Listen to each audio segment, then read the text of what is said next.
Now, this week, we're also exploring the historical trends that have occurred in digital culture and technologies, but now more focusing on the context of education.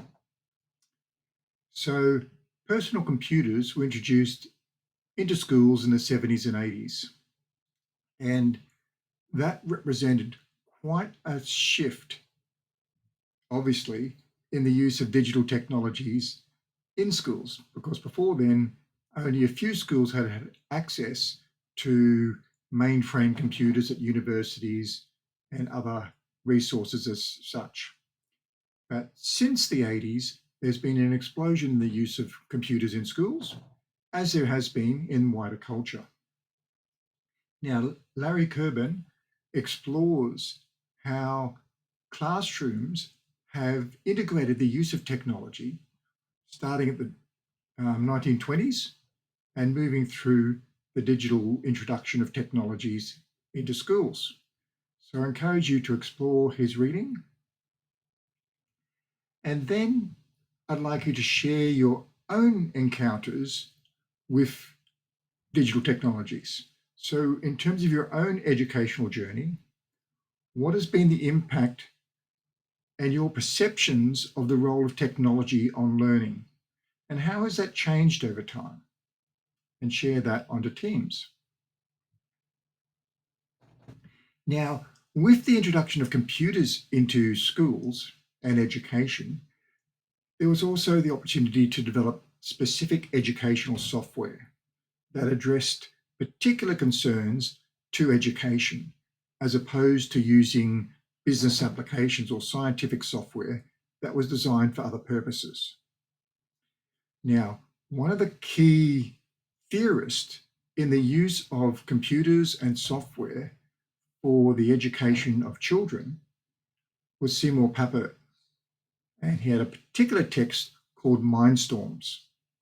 Now, it's a little challenging to get really into the depth of what Mindstorms is talking about, but it really does frame a shift in cultural understanding of technology from it being a tool that we use to being a tool that we engage in a two-way relationship with.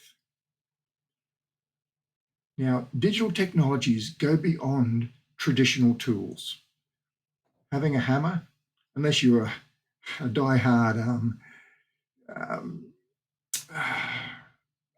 carpenter or something of that nature, you generally don't have a really close relationship with the tools that you use.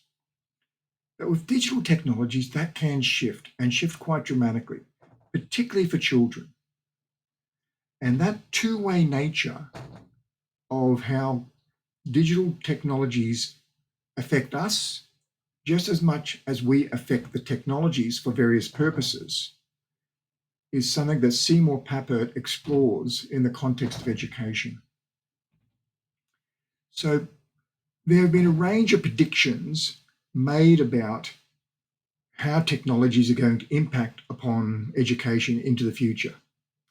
Seymour Papert had his particular vision in the 60s. Others have had their visions. What do you think of these early predictions? You've read a number of them now. Have they panned out as were expected? Or have different things occurred with the evolution of digital culture and the use of technology in schools to what was generally expected? Now, then I want you to have a look back again at the beginning of the internet. So we had the introduction of computers into schools, and then we had the introduction of the internet. And that had its own changes and challenges. So Curtis Bonk has been one of the key authors in this space, looking at how web-based technologies and technology in general have revolutionized education. So this allows you to get in more detail about some of the reasons why educational culture has shifted so dramatically as a result of digital technologies. Yes, we've seen it in the wider world, but why have certain things happened in education as they have? This is what some of these authors have explored. So have a look at those. Tyack and Kuban have also done a text on how school reform has been impacted by technology, and in particular around curriculum changes and the nature of schooling, the various shifts in schooling philosophy. Now, you may have come across some of these, but there have been quite dramatic shifts from where schooling was very much learning a whole lot of facts by rote through to preparation for life, quite a different philosophical approach to education. And there's been other approaches as well. We've got the vocational education approach. We're currently having an approach around thinking skills and development of more cognitive processes. So these are all large-scale changes happening within education. And these changes are also impacted by and impact upon the use of technology within education. So after thinking about these things, then there's some video clips for you to have a look at that go and look at the major milestones that have occurred in the development of technology over the last 50 years.